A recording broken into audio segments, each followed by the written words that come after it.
Okay आज के revision video में हम कवर करने वाले हैं कंपनीज एक्ट का पहला चैप्टर विच इज प्रिलिमिनरी। बहुत सारे बच्चों को तो पता ही नहीं होता ये चैप्टर करना भी होता है क्योंकि इसके अंदर केवल 2 सेक्शंस है। पर ये 2 सेक्शंस होने के बावजूद ये नचा सकता है चैप्टर आपको, क्योंकि सेक्शन 1 तो चलो कुछ नहीं, स्कोप बताता है एक्ट की कि ये एक्ट का नाम क्या है, ये किसको लगता है और इसके एरियाज क्या है, ये किस किस टाइप की कंपनी को कवर करता है। लेकिन जो सेक्शन 2 है it is called the definition section. तो भैया वैसे कहने को 2 ही सेक्शन है पर 95 डेफिनेशंस कवर्ड है चैप्टर में। तो इसके लिए या तो इस चैप्टर को पूरी तरीके से छोड़ दिया जाता है या इसकी proper exam point of view से प्रिपरेशन नहीं हो पाती। तो आज के इस वीडियो के बाद में you will definitely know what questions are asked in exam और कौन सी ऐसी डेफिनेशंस है जो आपको एग्जाम में पक्का से याद करके जानी है। डेफिनेशंस को हम 3 कैटेगरी में बांटेंगे, एक जो बिल्कुल एग्जाम पॉइंट ऑफ व्यू से आज तक कभी नहीं पूछी गई है, एक जो सपोर्टिंग डेफिनेशंस है यानी दूसरे आंसर्स में काम आती है, और एक डेफिनेशंस जिनका खुद का चला के क्वेश्चन बनकर आता है। तो फटाफट शुरू करते हैं द कंपनीज एक्ट 2013 को।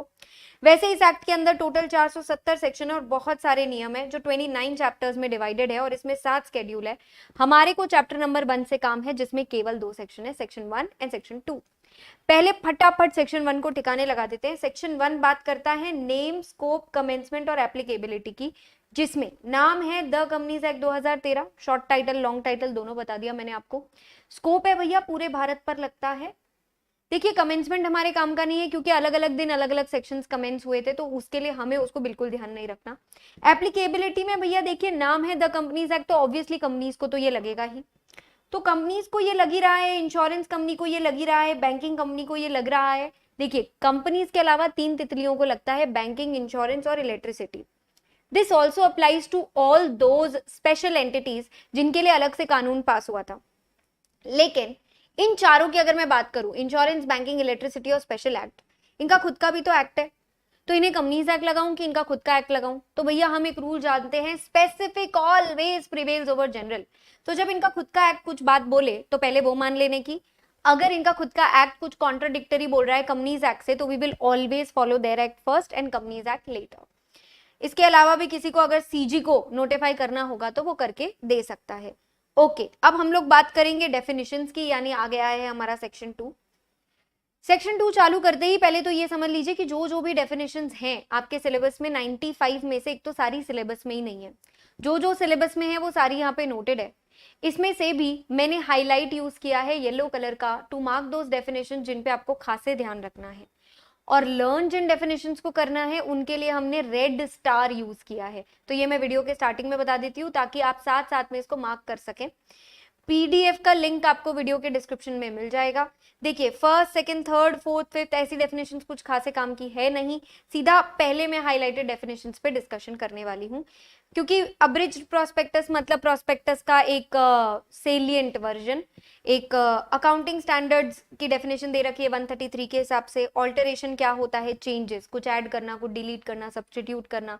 आर्टिकल्स जो स्टार्टिंग में बने थे या अगर आपने इनको सेक्शन 13 14 यूज करके आर्टिकल और मेमोरेंडम को ऑल्टर किया है तो वो ऑल्टरेशन भी इसके अंदर जुड़ जाता है। आते हैं पहली काम की definition which is associate company. Associate company क्या होती है भैया? एसोसिएट कंपनी होती है एक ऐसी कंपनी, दो दोस्तार कंपनियों को आप एसोसिएट कंपनी कह सकते हैं, क्योंकि एक कंपनी ने दूसरी कंपनी में रेगुलर इन्वेस्टमेंट नहीं, थोड़ा ज्यादा डिटेल्ड इन्वेस्टमेंट यानी कम से कम 20% से ज्यादा का इन्वेस्टमेंट किया होना चाहिए। पर मैंने कॉशन के तौर पर यहाँ 50% से कम इसलिए लिखा है क्योंकि अगर एक कंपनी दूसरी कंपनी में 50% से ज्यादा इन्वेस्ट कर देगी तो एसोसिएट से बढ़कर इनका बाप बेटे का रिश्ता हो जाएगा which is holding and subsidiary. तो 2 क्लॉज 6 में एसोसिएट रहना है तो सिग्निफिकेंट इन्फ्लुएंस रखना होगा विच इज मोर देन 20%, पर सब्सिडियरी नहीं बनना होगा सो लेस देन 50%। तो कुछ ऐसा रेशियो बैठ जाएगा। इसमें जॉइंट वेंचर इंक्लूड हो जाता है, पर अगर आपने किसी और के बिहाफ पर किसी के ट्रस्ट में फिड्यूशरी कैपेसिटी में शेयर्स खरीदे हैं तो वो काउंट नहीं होंगे। अगर कंपनी ए कंपनी बी में शेयर्स खरीद रही है क्योंकि किसी और के बिहाफ पर खरीदना पड़ गया तो that is not an associate company. तो हमारा पहला इंपॉर्टेंट डेफिनेशन कवर हो गया। फिर से अकाउंटिंग स्टैंडर्ड्स के जैसा ही ऑडिटिंग स्टैंडर्ड्स है जो इस सेक्शन के अंदर मेंशन्ड है उसी को कहते हैं। कैपिटल के सारे ही टाइप्स में जब शेयर की डेफिनेशन कराऊंगी तो उसके साथ हो जाएंगे। देखिए बोर्ड ऑफ डायरेक्टर्स वगैरह की तो रूल्स ही हम यहाँ नहीं पढ़ रहे, तो फिर उसके बारे में और पढ़ने की जरूरत नहीं है। बॉडी कॉर्पोरेट के अंदर में ये लोग सिर्फ कोऑपरेटिव सोसाइटी को नहीं इंक्लूड करते, बाकी सभी बॉडी कॉर्पोरेट को इंक्लूड कर लेते हैं। बुक्स एंड पेपर के अंदर तो बुक्स ऑफ अकाउंट्स और बाकी भी सभी पेपर्स आ जाते हैं। अब बात करेंगे 2 क्लॉज 13 बुक्स ऑफ अकाउंट्स की। बुक्स ऑफ अकाउंट्स में क्या क्या आता है, देखिए मनी रिसीव्ड एंड एक्सपेंडेड, यानी आपका कैश का फुल डिटेल आ जाएगा। सेल और परचेज की पूरी डिटेल आ जाएगी। असेट लायबिलिटी की पूरे रजिस्टर्स आ जाएंगे, और अगर 148 में आपको कॉस्ट रिकॉर्ड्स बनाने हैं तो वो भी आ जाएंगे। ये 2 क्लॉज 13 में हो गई आपकी books of accounts. Supporting definition, branch office यानी कोई भी ब्रांच हो गया। कॉल्ड अप कैपिटल भी वो उस लिस्ट में कवर हो जाएगा, मतलब जब मैं शेयर की डेफिनेशन कराऊंगी तो मैं टाइप्स ऑफ कैपिटल वहीं कवर कर लूंगी। चार्ज की डेफिनेशन खुद से कभी नहीं पूछी जाती है, बट या तो ऐसा क्वेश्चन में पूछ लेंगे व्हाट इज अ चार्ज, या फिर दूसरे सेक्शंस की स्टार्टिंग इंट्रो के लिए आपको चार्ज की डेफिनेशन यूज करनी पड़ेगी। तो चार्ज क्या होता है भैया, चार्ज एक इंटरेस्ट होता है किसी भी प्रॉपर्टी या असेट में, जमीन, बिल्डिंग, गाय, भैंस, किसी में भी हो सकता है। ये इंटरेस्ट आपका जो आप एज अ सिक्योरिटी गिरवी रखवाते हो किसी ऐसे इंसान को जिसने आपको लोन दे रखा है। This also includes land and building का मॉर्गेज, यानी इमूवेबल प्रॉपर्टी का मॉर्गेज भी चार्ज की डेफिनेशन में आता है 2 क्लॉज 16 में। तो ये आपको चार्जेस का जो चैप्टर है वहां पर बहुत सारे क्वेश्चंस के अंदर इनडायरेक्टली यूज आ जाती है। तो ये हमने 2 क्लॉज 16 कर लिया। 17 में चार्टर्ड अकाउंटेंट वैलिड सीओपी वाला होगा। सीईओ जिसको वैसा डेजिग्नेशन मिला है, सीएफओ जिसको अपॉइंट किया गया है एज सीएफओ।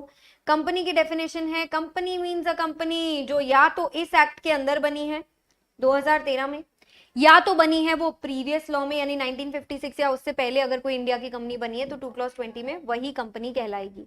यानी बाहर देशों में जो कंपनीज बनी है वो हमारे इस 2 क्लॉज 20 वाली कंपनी नहीं कहलाएगी, वो तो फॉरेन कंपनी कहलाएगी, जिसका भी डेफिनेशन इंपॉर्टेंट होता है, हम कवर करेंगे।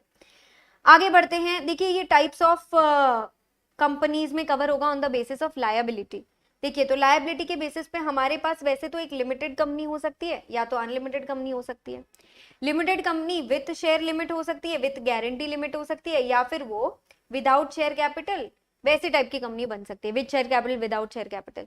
तो टोटल 5 तरीके की कंपनी बन सकती है। एक कंपनी लिमिटेड बाय शेयर्स, एक बनेगी कंपनी लिमिटेड बाय गारंटी जो विथ शेयर कैपिटल भी हो सकती है या विदाउट शेयर कैपिटल भी हो सकती है, तो 3 हो गई। एक बनेगी अनलिमिटेड कंपनी जो भी अगेन विथ शेयर कैपिटल हो सकती है, विदाउट शेयर कैपिटल हो सकती है, तो 5 तरीके की कंपनी हमारी बन सकती है। इन्हीं 5 तरीके की कंपनी की वजह से हमारे पास 5 स्पेसिमेन है मेमोरेंडम के ABCDE टेबल के अंदर में, और 5 ही AOA के हमारे पास में जो मेमोरेंडम के और आर्टिकल के जो हमारे पास में फॉर्मेट्स होते हैं वो अवेलेबल है ABCDEFGHIJ, इन 5 तरीके की कंपनीज के लिए। अब इसमें कंपनी लिमिटेड बाय शेयर वो होती है जिसमें हमें मंगाना होता है लोगों से अनपेड अमाउंट ऑन शेयर्स। ये पैसा हम ड्यूरिंग कंपनीज लाइफ टाइम या फिर वाइंडिंग अप के टाइम दोनों में मंगा सकते हैं, पर गारंटी का पैसा केवल वाइंडिंग अप के टाइम पे मंगा सकते हैं। और गारंटी का एक फिक्स अमाउंट होता है जो मेंबर्स वादा करते हैं कि हम असेट में कॉन्ट्रीब्यूट कर देंगे कंपनी के सारे लोन और कॉस्ट ऑफ वाइंडिंग अप चुकाने के लिए। अनलिमिटेड कंपनी में किसी की भी लायबिलिटी लिमिटेड नहीं होती है, सभी मेंबर्स की लायबिलिटी अनलिमिटेड होती है, और जितना भी असेट कम पड़ गया वाइंडिंग अप के टाइम पे सभी मेंबर्स को घर से लाना पड़ेगा। इनकी लायबिलिटी जॉइंट भी होती है और एक मेंबर को अकेले भी लाने बोला जा सकता है, तो जॉइंट एंड सेवरल लायबिलिटी इनकी हो गई। ये हो गया आपके टाइप्स ऑफ लायबिलिटी के बेसिस पे 2 क्लॉज 22, 21 एंड 92। इसके बाद कॉन्ट्रीब्यूटरी वो लोग होते हैं जो वाइंडिंग अप के टाइम पे असेट में कॉन्ट्रीब्यूट करते हैं।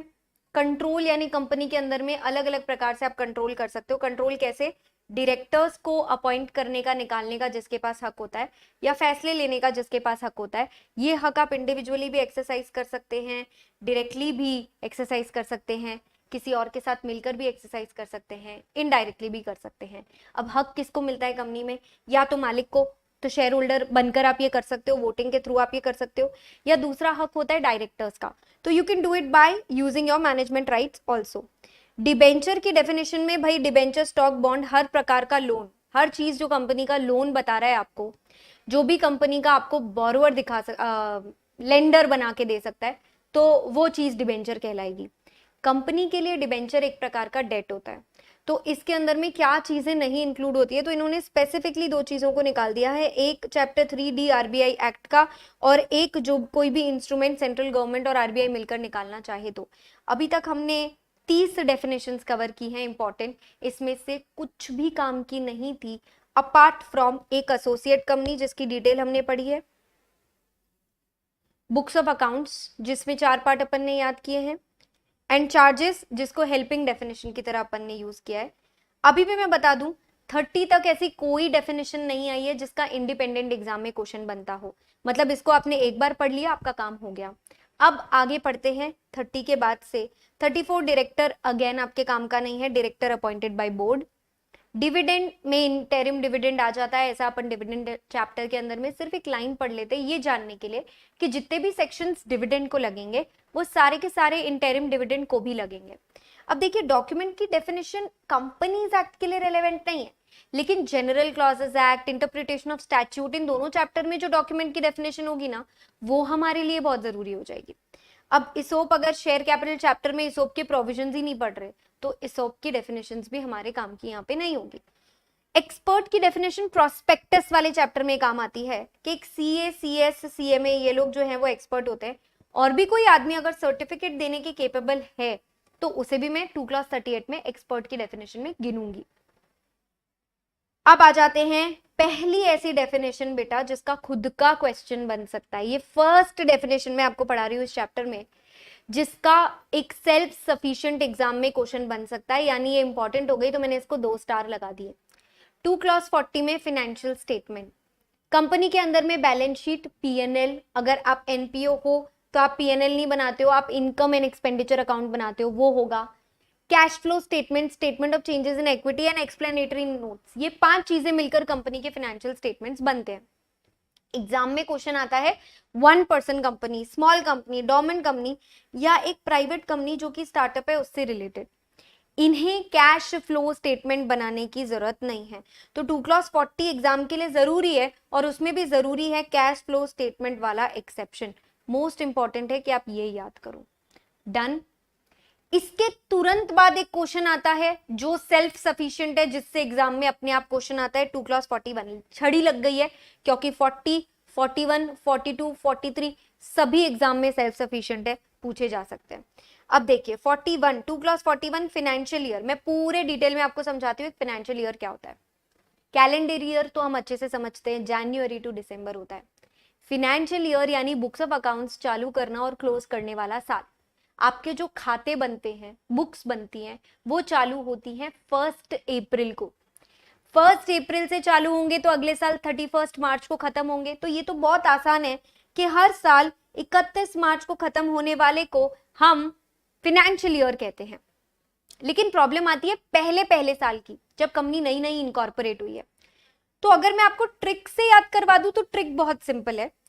जो भी ईयर ऑफ इनकॉर्पोरेशन है, जैसे 2016 सपोज ईयर ऑफ इनकॉर्पोरेशन है आपका, सपोज आप उसमें +1 कर लीजिए, यानी 2017 में जो मार्च आएगा वो आपका 31 मार्च मान लिया जाएगा।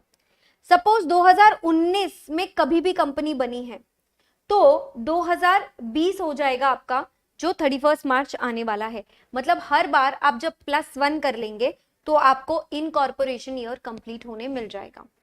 तो आपका इनकॉर्पोरेशन ईयर कम से कम तो भी 3 महीने से 1 दिन ऊपर का होगा ही होगा। अगर कंपनी 31 दिसंबर को भी बनी है किसी साल तो उसके अगले साल बन जाएगी वो 31 मार्च को, और ज्यादा से ज्यादा 15 महीने का हो सकता है। क्योंकि अगर 1 जनवरी, सपोज 1 जनवरी 2016 को भी बनती कंपनी तो 31 मार्च 2017 को उसका साल क्लोज होता, तब उसको पूरे 15 महीने मिलते। तो कोई कंपनी कम से कम भी 3 महीने की होगी और कोई कंपनी ज्यादा से ज्यादा 15 महीने का अपना फर्स्ट फाइनेंशियल ईयर मना सकती है। अब मैं आपको इसका रियल रूल बताती हूँ क्या है। इसका रियल रूल कुछ ऐसा है कि जब भी कंपनी बनती है तब उसका 3 महीने के अंदर अंदर वाला 31 मार्च नहीं आना चाहिए। मतलब suppose the company is made between January to March, Jan Feb या मार्च में वो बनी है तो वो सेम मार्च में साल खत्म नहीं कर सकती, उसको अगले मार्च में जाना ही पड़ेगा।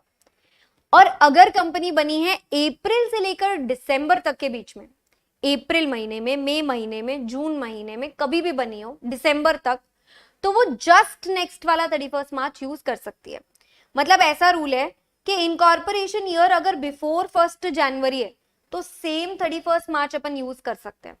और वही अगर फर्स्ट डे ऑफ जैन के बाद बना तो मैं सेम साल वाला 31 मार्च यूज नहीं करूंगी, नेक्स्ट वाला 31 मार्च यूज करूंगी। Let us use certain examples to understand this. देखिए, अगर हम 1 अप्रैल 2022 को कंपनी बनाए हैं, going by my simple rule 2022 को 2023 कर दो और 31 मार्च लगा दो। पर going by the real law rule क्या कहता है, 1 अप्रैल से दिसंबर तक कंपनी बनी है तो तुरंत अगला वाला 31 मार्च यूज कर लो। तो अगस्त में बनी हो तो भी यही हाल होगा, मैं तो कहूं दिसंबर में बनी होती तो भी यही हाल होता, नवंबर में बनी है तो भी यही हाल है, 31 दिसंबर तक भी यही हाल है। पर एक काम करिए, सिर्फ एक दिन और एक्सटेंड करिए, 1 जैन को बनाइए कंपनी। सिर्फ एक दिन एक्सटेंड करने से आपका फाइनेंशियल ईयर पूरा एक साल पुश हो जाएगा, क्योंकि अब ये 1 जैन से 31 मार्च तक कभी भी कंपनी बनेगी तो नेक्स्ट ईयर वाला 31 मार्च को ही ईयर कंप्लीट होगा। मतलब एग्जांपल मैंने लिया, 1 जैन आते ही ईयर चेंज हो गया 2023, तो मुझे मेरा 31 मार्च का भी ईयर चेंज करना पड़ेगा, 2024 हो जाएगा वो। यानी एक दिन गैप के बाद अगर आप कंपनी बनाओगे तो आपका एक साल से फाइनेंशियल ईयर शिफ्ट हो जाएगा। सिमिलरली अगर आप 20 फेब को भी बनाते, आप मार्च एंड तक भी बनाते, तो भी आपका अगले मार्च 2024 को ही आपका फाइनेंशियल ईयर कंप्लीट होगा। क्योंकि उनका ये कहना है कि सपोज आप जैन में बने तो 3 महीने में क्या ही साल खत्म होगा और क्या ही रूल्स फॉलो करोगे, क्या ही बुक्स बनेगी, 3 महीने में कुछ कंप्लीट ही नहीं हुआ है आपका। कंपनी नई नई तो आई है तो उसको उसका फाइनेंशियल ईयर कंप्लीट करने के लिए वो लोग थोड़ा ज्यादा समय दे देंगे। तो ये हो गया अपना 2 क्लॉज 41। बट एग्जाम में ये क्वेश्चन सेल्फ सफिशिएंट है, और सेल्फ सफिशिएंट वाला ये क्वेश्चन इस एरिया में से पूछते ही नहीं है, वो पूछते हैं इस एरियाज में से जिसको आप डबल स्टार लगा लेंगे कि क्या होगा अगर मेरी कोई कंपनी इंडिया में बनी है जो फाइनेंशियल ईयर फॉलो कर रही है 1 अप्रैल से 31 मार्च, लेकिन एक प्रॉब्लम है, ये तो इंडिया है जो ऐसा फाइनेंशियल ईयर फॉलो करता है। देयर आर कंट्रीज जो तो जैन टू दिसंबर ही फाइनेंशियल ईयर मानते हैं। तो अगर मेरी कंपनी की कोई होल्डिंग, सब्सिडियरी या एसोसिएट इंडिया के बाहर है और वो मान रही है जनवरी टू दिसंबर, आप तो मुझे कहोगे इसके साथ कंसोलिडेट करके बुक्स बना लो, मिक्स करके बुक्स बना लो, पर मैं मिक्स एंड मैच कैसे करूं? 3 महीने का तो गैप आ रहा है, तो हमारी तो बुक्स क्लोज ही अलग अलग दिन हो रही है। तो I can request central government to please grant me a special situation जहां पर मैं जनवरी टू दिसंबर को मेरा फाइनेंशियल ईयर मान सकती हूँ। और तो और इन्होंने सेक्शन में इतनी फ्रीडम दी है कि इन्होंने ये मेंशन भी नहीं किया, इन्होंने सिंपली ये कहा अगर आपको कोई और टाइम को फाइनेंशियल ईयर मानना है, you go and request central government. अगर सेंट्रल गवर्नमेंट को आपकी एप्लीकेशन ठीक लगी ना, तो वो आपको कोई भी पीरियड को फाइनेंशियल ईयर मानने का हक दे सकते हैं। नॉट ओनली दिस मच, वो पूरा पीरियड एक साल का भी होना जरूरी नहीं है, इतनी छूट तक इन्होंने दे दी है। इसके पहले ये ट्रिब्यूनल के पास पावर्स थे, सेंट्रल गवर्नमेंट से भी पहले। अब ट्रिब्यूनल के पास जो एप्लीकेशन पेंडिंग है वो तो उसको फटाफट निपटानी है, और अब से सारी नई की नई रिक्वेस्ट सेंट्रल गवर्नमेंट के पास जाएगी, जो ऑब्वियसली सेंट्रल गवर्नमेंट आगे डेलीगेट कर देता है आरओसी या रीजनल डायरेक्टर को। अगली डेफिनेशन 2 क्लॉज 42 सिलेबस में कहीं दिख नहीं रही है, पर पेपर में बहुत बार दिखती है। वो डेफिनेशन इसलिए हमने कर लिया है यहाँ पे इंसर्ट, जो आप फाउंडेशन लेवल तक भी पढ़ते थे, 2 क्लॉज 42 की फॉरेन कंपनी। फॉरेन कंपनी एक ऐसी कंपनी होती है जो वैसे तो इंडिया के बाहर बनी है, पर इंडिया में उसका पक्का से प्लेस ऑफ बिजनेस है, या तो खुद से या तो कोई एजेंट लगा रखा है। जरूरी भी नहीं है कि फिजिकली हो ये धंधा, ज्यादा से ज्यादा क्वेश्चन ई मोड वाले आते हैं। जी हाँ, अगर आप ऑनलाइन बिजनेस भी इंडिया में कर रहे हो तो who doesn't do an online business these days. जिनका फिजिकल शॉप है वो भी कोई ना कोई मोड से ऑनलाइन तो काम कर ही रहे हैं। तो अगर कोई कंपनी है जिसका इंडिया के अंदर में केवल ऑनलाइन या ई मोड के थ्रू बिजनेस है और वो कोई बिजनेस एक्टिविटी इंडिया में कर रही है, तो उसको भी मैं फॉरेन कंपनी 2 क्लॉज 42 वाली मानूंगी। अब एग्जाम में ये लोग अब तक ये 2 एग्जाम्पल दे चुके हैं, डेटा इंटरचेंज, टेली मार्केटिंग। कभी B2B, B2C, telecommuting, deposit, net based marketing, किसी का भी एग्जाम्पल आ सकता है। तो एक पूरा का पूरा टॉपिक यहाँ पे दे रखा है। हम लोगों ने जो क्वेश्चन बैंक सॉल्व किया है उसके अंदर में हमने एक क्वेश्चन कर लिया जिसके आंसर में सारे पॉइंट्स है। अपने को मेजरली ये कुछ एग्जांपल्स ध्यान में रखने हैं, अगर एग्जाम में पूछ ले तो, कि फॉरेन कंपनी माना जाएगा कि नहीं माना जाएगा अगर कोई बाहर की कंपनी इंडिया में ये सब काम कर रही है। आंसर होगा यस। तो ये भी अपने आप में एक सेल्फ सफिशिएंट सेक्शन है 2 क्लॉज 42, इसलिए उसको हमने पूरा लिख लिया है। अब बारी आती है 2 क्लॉज 43 फ्री रिजर्व्स की। देखिए 2 क्लॉज 43 जो है आपका 2 क्लॉज 43 बात करता है कि कौन से रिजर्व्स फ्री होते हैं। फ्री मतलब जिनसे हम डिविडेंड बांट सके। तो इसका सिंपल रूल होता है available for distribution as dividend. लेकिन इसमें क्या क्या कभी नहीं इंक्लूड करना है। देखिए आप ख्याली पुलाव से कभी डिविडेंड नहीं बांट सकते, यानी वो पैसा जो अब तक आपने रियलाइज नहीं किया, या साला वो पैसा जो आपने कमाया ही नहीं है, आप तो दिमाग में सोच के बैठे हो या इकोनॉमिक्स कहता है आपने कमाया है, तो नोशनल गेन कभी बांटे नहीं जाते। और तो और कभी कभी क्या होता है हमारी असेट अप्रिशिएट हो जाती है, पर थोड़ी ना आपको कैश मिल गया है उसका, तो बधाइयां क्यों बांट रहे हो। रीवैल्यूएशन ऑफ असेट भी कभी बांटा नहीं जाता, तो ये सब फ्री रिजर्व्स में माना जाएगा नहीं। इसके बाद जीडीआर ग्लोबल डिपॉजिटरी रिसीट का सेक्शन भी आपका जो प्रोस्पेक्टस चैप्टर है उसके अंदर में 41 सेक्शन आप इसका कवर कर लोगे। देन आता है गवर्नमेंट कंपनी। गवर्नमेंट कंपनी बहुत ज्यादा हेल्प करता है आपको ऑडिट एंड ऑडिटर चैप्टर में टू आइडेंटिफाई कि ऑडिटर अपॉइंट करते टाइम पे गवर्नमेंट कंपनी के रूल्स अलग है और नॉर्मल कंपनी के रूल्स अलग है। एक जगह सीएजी को इन्वॉल्व करना पड़ता है गवर्नमेंट कंपनी में और नॉर्मल कंपनी में बोर्ड अकेला कर लेता है। तो मोस्ट ऑफ द क्वेश्चन जो उस चैप्टर के आते हैं अपॉइंटमेंट के रिलेटेड, उनमें पहले 2 क्लॉज 45 हिट करके आइडेंटिफाई करना पड़ता है कि गवर्नमेंट कंपनी की डेफिनेशन क्या है।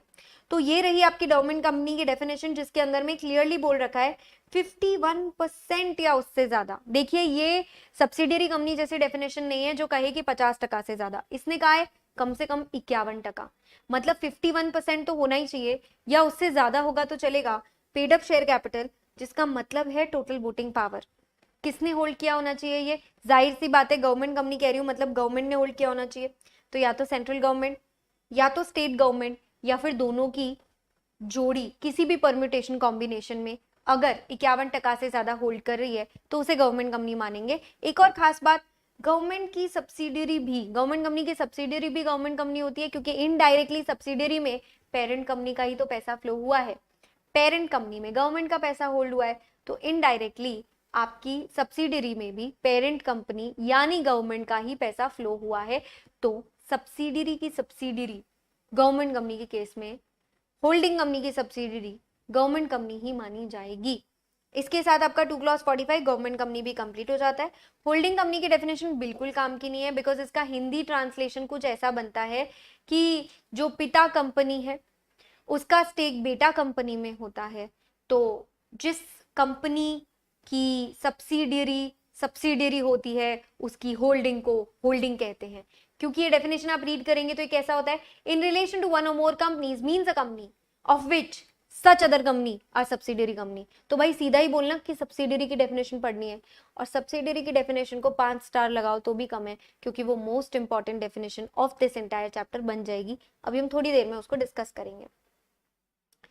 तो इशूड कैपिटल हो गया। ये जो कैपिटल क्लॉजेस है ये पूरे मैंने शेयर कैपिटल के साथ एक जगह पे कवर करा दिए हैं। KMP की मैनेजरियल पीपल में कौन कौन आता है, CEO, MD, CSW, DD, CFO, या फिर किसी और पर्सन को अगर आपने एक लेवल बिलो वाले ऑफिसर को ऐसा कोई KMP का टैग दिया है तो भी चलेगा। आते हैं लिस्टेड कंपनी की डेफिनेशन पर।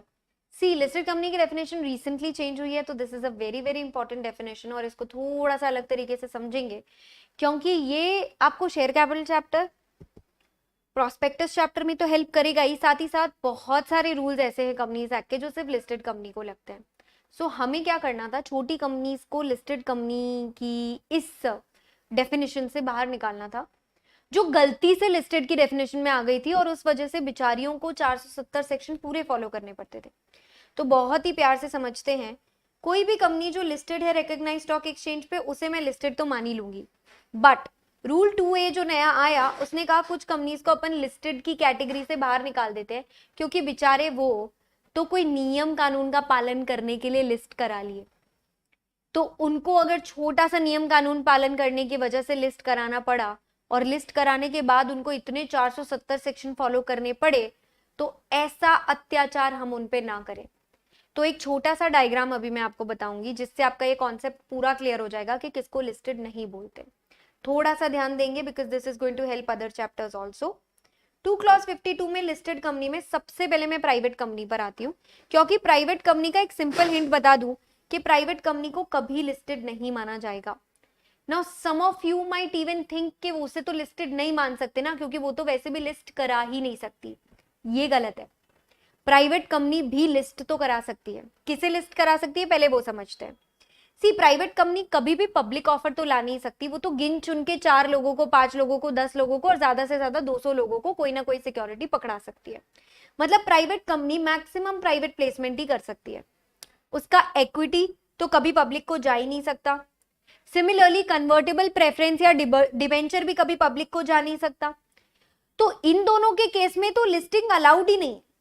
और तो और प्रेफरेंस शेयर भी तो शेयर कैपिटल ही है, उसकी भी तो लिस्टिंग अलाउड नहीं होगी। इसको लिस्टिंग ही नहीं अलाउड है तो लिस्टिंग कराएंगी ही नहीं, तो लिस्टेड कहलाएगी ही नहीं। तो वहां तक तो दिक्कत ही नहीं थी। दिक्कत सिर्फ एक हुआ करती थी कि प्राइवेट कंपनी जब इशू करती थी नॉन कन्वर्टेबल डिबेंचर। अब देखिए, डिबेंचर होता है एक डेट इंस्ट्रूमेंट, और यूजुअली प्राइवेट कंपनी डिबेंचर किसको इशू करेगी? बैंक्स को या कोई बड़ी हस्तियों को। उस केस में वो बैंक्स वगैरह क्या करती थी, शर्त लगा देती थी कि आप एक काम करिए, डिबेंचर की लिस्टिंग तो अलाउड है तो आप लिस्ट करवाइए, ताकि हम जब चाहें अपना डिबेंचर बेचकर पैसा निकलवा के चले जाएं। तो नॉन कन्वर्टेबल के केस में, डिबेंचर के केस में, प्राइवेट प्लेसमेंट में प्राइवेट कंपनीज को लिस्टिंग अलाउड होती है, आज भी होती है। तो सिर्फ यही केस होता था जहां पे बेचारी प्राइवेट कंपनी गलती से एक रूल मानने के चक्कर में लिस्ट करा देती थी और हमेशा के लिए फंस जाती थी। तो हमने उसको कह दिया, भाई अब तू लिस्टिंग करा भी लेगी ना तो तुझे लिस्टेड कंपनी माना नहीं जाएगा कंपनीज एक्ट के, तू करा ले लिस्ट। तेरी बैंक्स को, तेरे लोन प्रोवाइडर्स को कन्वीनियंस तू दे दे, पर तेरे को हम लिस्टेड मानेंगे नहीं। तो एक ये एक्सेप्शन लाया गया। दूसरा एक्सेप्शन यहां पर लाया गया है फॉर पब्लिक कंपनीज। अब देखिए, पब्लिक कंपनी तो पब्लिक को भी ऑफर कर ही सकती है, उसका नाम ही कह देता है ये बात। तो पब्लिक कंपनी जब पब्लिक को ऑफर करती है तो लिस्टिंग मैंडेटरी होती है, तो उसे लिस्टेड माना भी जाएगा। ये तो ट्रू था, आज भी ट्रू है, ये तो एक्सेप्शन है ही नहीं। पर अब बात करते हैं जब पब्लिक कंपनी लाती है प्राइवेट प्लेसमेंट।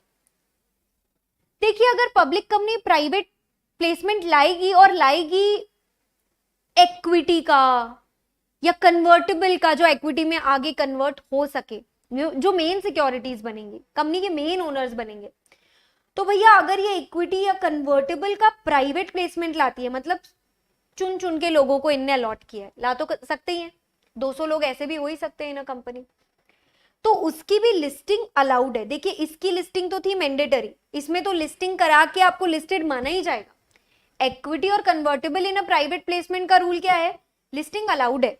और ऐसे में अगर आपने लिस्टिंग करा ली तो अभी भी आप लिस्टेड ही माने जाओगे, क्योंकि ये ओनर वाली सिक्योरिटीज थी। छूट किसको दी है? इस एरिया में छूट दी है। एक्सेप्शन इस कंपनी की डेफिनेशन चेंज की थी कि भैया अगर कंपनी लाती है नॉन कन्वर्टेबल, देखिए नॉन कन्वर्टेबल यानी ऑलरेडी सौतेले हो गए, ये इक्विटी तो कभी नहीं बन सकते, चाहे प्रेफरेंस हो चाहे डिबेंचर, इनको किया भी प्राइवेट प्लेसमेंट है, मतलब गिने चुने लोग हो गए, अगेन ये बैंक्स हो गए, बड़े बड़े लोग हो गए जिनको आप चुन चुन के बोल रहे हो। यहाँ पे भी लिस्टिंग तो अलाउड है यार, जब लिस्टिंग प्राइवेट कंपनी को अलाउड थी तो पब्लिक कंपनी तो अलाउ होगी। इन्हें लिस्टिंग भी अलाउड है तो इन्हें लेकिन लिस्टेड कंपनी नहीं माना जाएगा। तो ये पहला एक्सेप्शन था और ये दूसरा एक्सेप्शन था। ऐसे दो एक्सेप्शंस क्रिएट करने के लिए this one for public company and this one for private company definition को अमेंड किया गया है।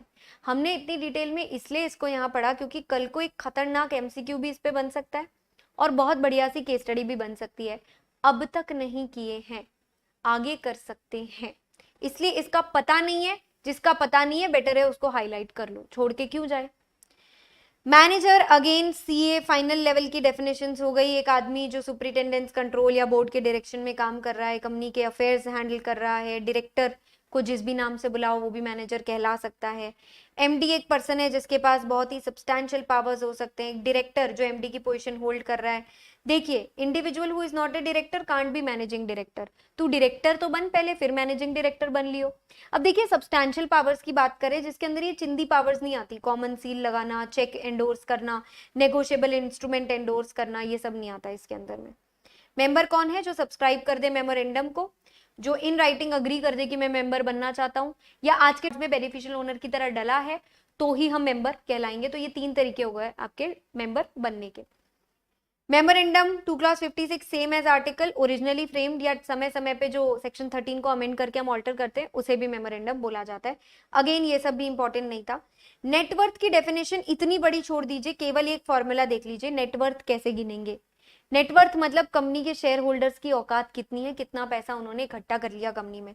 तो देखिए ये तो पेड अप शेयर कैपिटल जो लगाए थे आप, फिर समय रहते रहते आपने रिजर्व्स इकट्ठे कर लिए होंगे जो कमाया होगा उससे, फिर लोगों से जो सिक्योरिटीज प्रीमियम रेज किया है वो हो गया होगा। अच्छा, प्रॉफिट में ही पड़ा है बैलेंस, आपने उसको रिजर्व में नहीं डाला तो भी है तो मेन ओनर्स का ही, लेकिन अब तक अगर इकट्ठा किए हुए लॉसेस है तो पहले वो माइनस कर दो।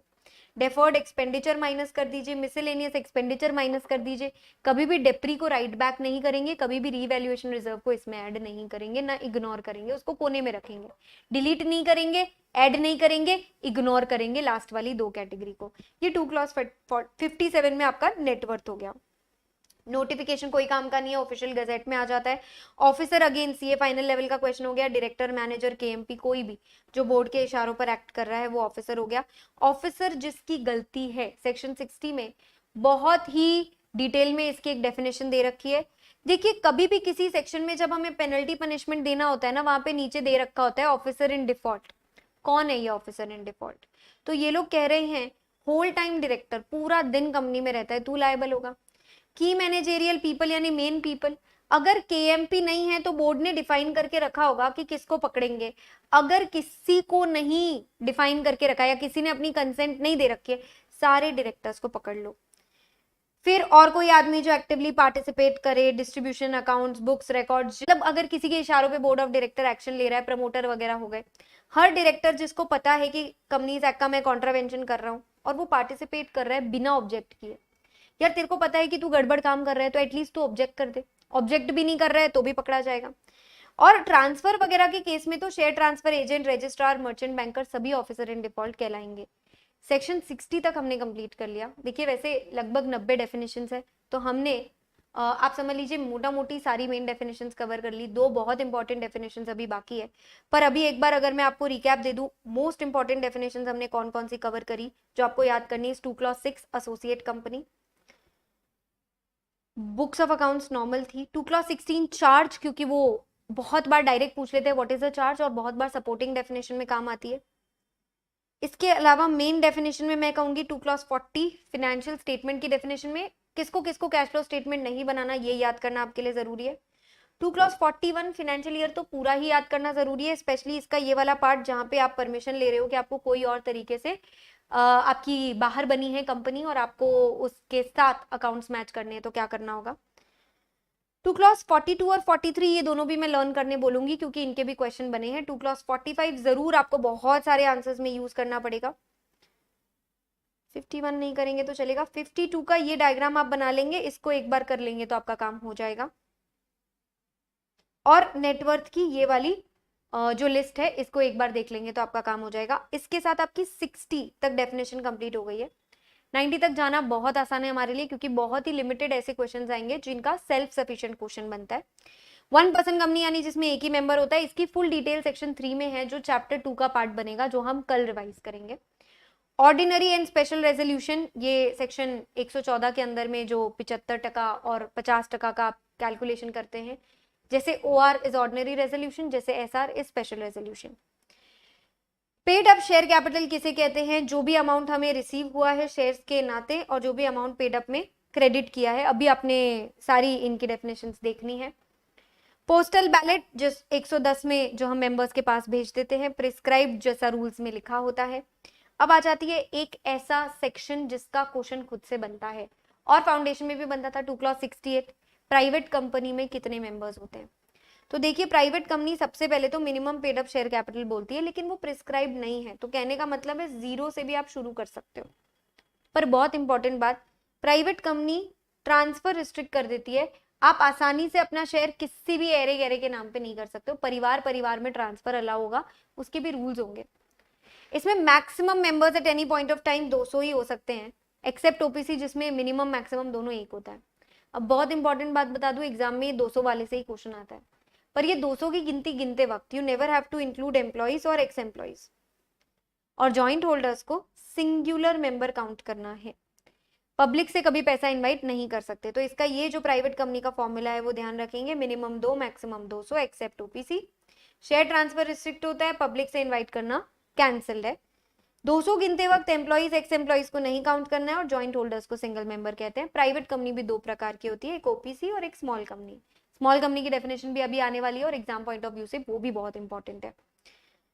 देखिए 2 क्लॉज 69 में लोग प्रमोटर बताते हैं। प्रमोटर एक ऐसा आदमी है जिसका नाम, जी हाँ, प्रोस्पेक्टस एनुअल रिटर्न में सब जगह होता है। ये कंपनी के अफेयर्स कंट्रोल करता है और इसी के इशारों पर बोर्ड ऑफ डायरेक्टर्स एक्शन लेते हैं। लेकिन यार अगर मैं चार्टर्ड अकाउंटेंट हूँ और कोई मेरे पास में आ गया कि भाई मेरी कंपनी ये बना के दे दो, तो मैंने तो कंपनी बनाकर दी, मैंने तो प्रोफेशनल कैपेसिटी में काम किया, या बैंकर, अकाउंटेंट या कोई भी लॉयर है, सॉलिसिटर है जो एडवाइस दे रहा है कंपनी को, तो प्रमोटर नहीं कहलाएगा क्योंकि वो तो प्रोफेशनल कैपेसिटी में काम कर रहा है। एक और चीज प्रमोटर के बारे में बता दूं, कंपनी शुरू करते टाइम पे आप कंपनी के अंदर नहीं थे, पर कैपिटल रेज करने के स्टेप में आप कंपनी में आ गए और आपने कैपिटल रेज करने में हेल्प किया, तो भी आप प्रमोटर कहलाओगे, क्योंकि वो भी एक इंपॉर्टेंट स्टेप होता है कंपनी बनाने का। सिर्फ आइडिया आ जाने से ही जिस आदमी को आइडिया आया है उसी को प्रमोटर बोलेंगे, ऐसा नहीं होता है। ओके, देखिए 2 क्लॉज 69 के बाद 2 क्लॉज 70 जो प्रोस्पेक्टस की डेफिनेशन है ना, ये भी बहुत सारे आंसर्स का इंट्रो बनता है। तो भले खुद होके ये एग्जाम में ना पूछेंगे, पर ये सपोर्टिंग सेक्शन की तरह इंपॉर्टेंट हो गया। तो प्रोस्पेक्टस में एक रेड हेरिंग टाइप है, शेल्फ प्रोस्पेक्टस एक टाइप है। ऐसा कोई भी डॉक्यूमेंट जो प्रोस्पेक्टस की तरह डिस्क्राइब होगा उसको हम प्रोस्पेक्टस बोलेंगे। देखिए मेन काम इसका होता है एडवर्टीजमेंट बनना। कोई भी नोटिस, सर्कुलर या एडवर्टीजमेंट जिससे हम पब्लिक से पैसा मंगा रहे हैं ना कंपनी के लिए कि तू आ, तू मेरी सिक्योरिटी सब्सक्राइब कर और मुझे पैसा दे, उसे प्रोस्पेक्टस बोलेंगे। Simple, short, sweet, done. अब बात करते हैं पब्लिक कंपनी की, क्योंकि 2 क्लॉज 69 के बाद 2 क्लॉज 70 प्रोस्पेक्टस के बाद पब्लिक कंपनी आता है। पब्लिक कंपनी बिल्कुल इंपॉर्टेंट डेफिनेशन नहीं है, क्योंकि इसकी डेफिनेशन क्या है, पब्लिक कंपनी वो कंपनी होती है जो प्राइवेट नहीं होती। ले भैया, इसमें 7 भाड़े के लोग चाहिए कंपनी चालू करने के लिए, शेयर्स फ्रीली ट्रांसफरेबल होते हैं और पब्लिक कंपनी की सब्सिडियरी को पब्लिक कंपनी ही माना जाएगा। इसके बाद सीधा रजिस्ट्रार की डेफिनेशन 74 में दे रखी है, रजिस्टर की। देन रजिस्ट्रार अलग अलग टाइप के जिनका नाम दे रखा है, रजिस्ट्रार, एडिशनल, डेप्यूटी, वो सब। रिलेटेड पार्टी कौन कौन होता है, इसका ज्यादा इंपैक्ट और इंपॉर्टेंस टैक्स के आंसर्स में होता है कंपेयर टू लॉ, क्योंकि आपको तो जो रिलेटेड पार्टी के साथ किए गए ट्रांजैक्शन है सेक्शन 188 वो भी सिलेबस में नहीं होता, वो भी सीए फाइनल में सिलेबस में आता है। तो डायरेक्टर, केएमपी, इनके परिवार वाले, या कोई फर्म जिसमें डायरेक्टर मैनेजर खुद पार्टनर है, कोई कंपनी जिसमें डायरेक्टर मैनेजर रिलेटिव मेंबर है या डायरेक्टर है। अच्छा, पब्लिक कंपनी के अंदर में ना आप 2% कम से कम होल्ड करोगे तो ही आपका दबदबा है, तो उसमें हमको थ्रेट तभी फील होता है, या फिर आप बन गए हो उस कंपनी के डायरेक्टर। एनी बॉडी कॉर्पोरेट जिसके बोर्ड ऑफ डायरेक्टर्स, एमडी या मैनेजर एडवाइस पे, इंस्ट्रक्शंस पे वर्क करते हैं, any person whose advice, directions और instructions director manager is accustomed to act.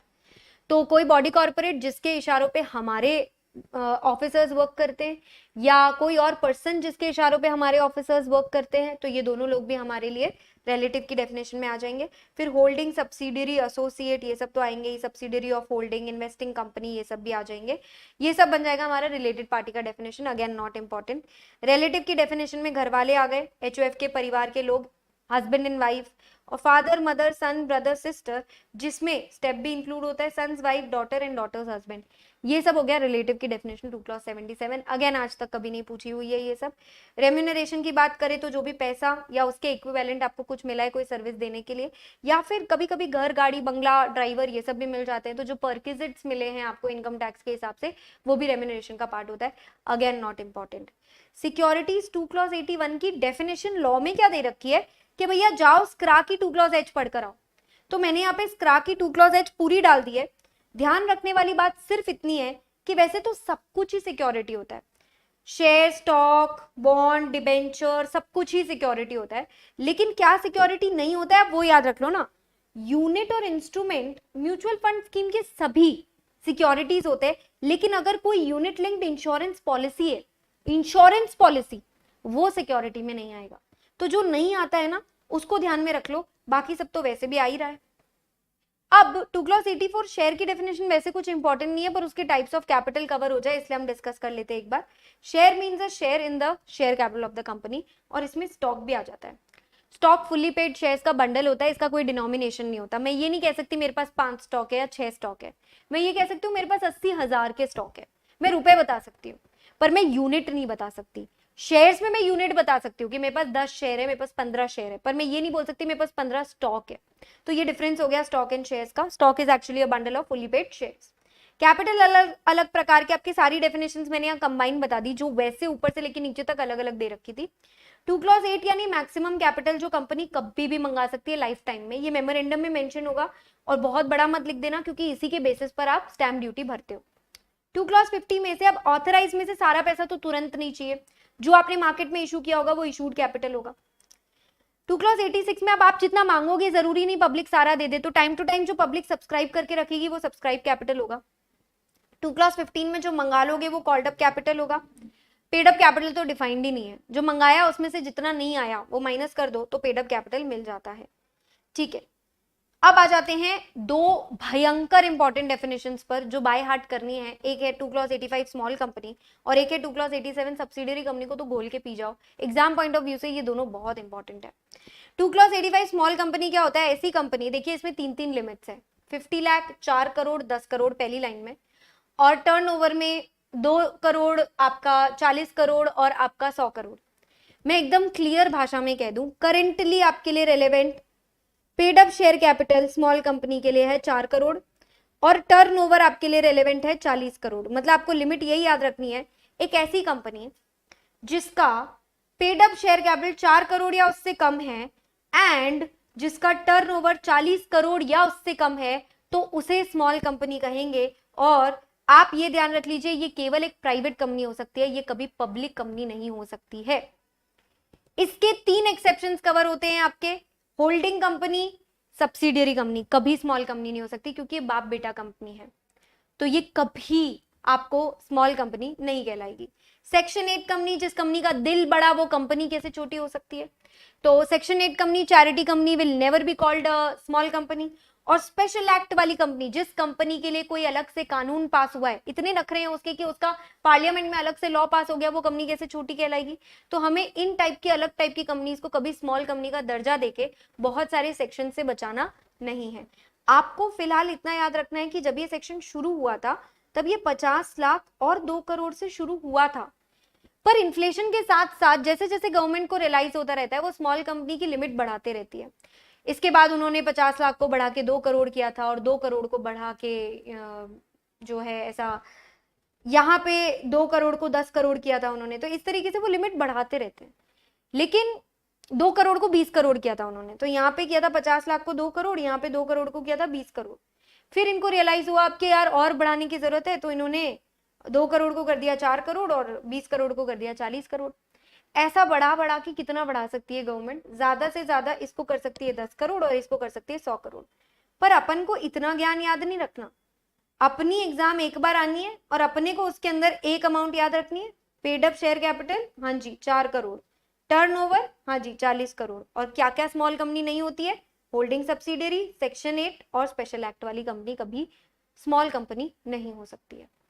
ठीक है, इसके बाद हो गया है हमारा 2 क्लॉज 87 सब्सिडियरी कंपनी का वक्त है भैया, बहुत ज्यादा इंपॉर्टेंट है, एकदम ध्यान से समझिएगा। 2 डेफिनेशन है इसके अंदर, बाप कंपनी की, बेटा कंपनी की। होल्डिंग और सब्सिडियरी के बीच का जो रिश्ता है, इसके इतने कॉम्प्लिकेटेड एग्जाम में क्वेश्चंस आते हैं, हमने सारे क्वेश्चन बैंक में कवर किए हैं। एकदम कभी भी इसका क्वेश्चन आए तो डायग्राम बना लेना है हमें, जितनी कंपनियों का नाम दे रखा है और कौन किस में कितना होल्ड करता है, एक क्लियर डायग्राम बना लेना। 2 ही रूल है, अगर आपको किसी की होल्डिंग कंपनी बनना है तो या तो आप उसके टोटल वोटिंग पावर का आधा हिस्सा होल्ड कर लो, मतलब मोर देन 50% शेयर्स आपके पास होने चाहिए, मोर देन 50% वोटिंग राइट आपके पास होनी चाहिए। मोर देन 50 है यानी 50.5 भी चलेगा।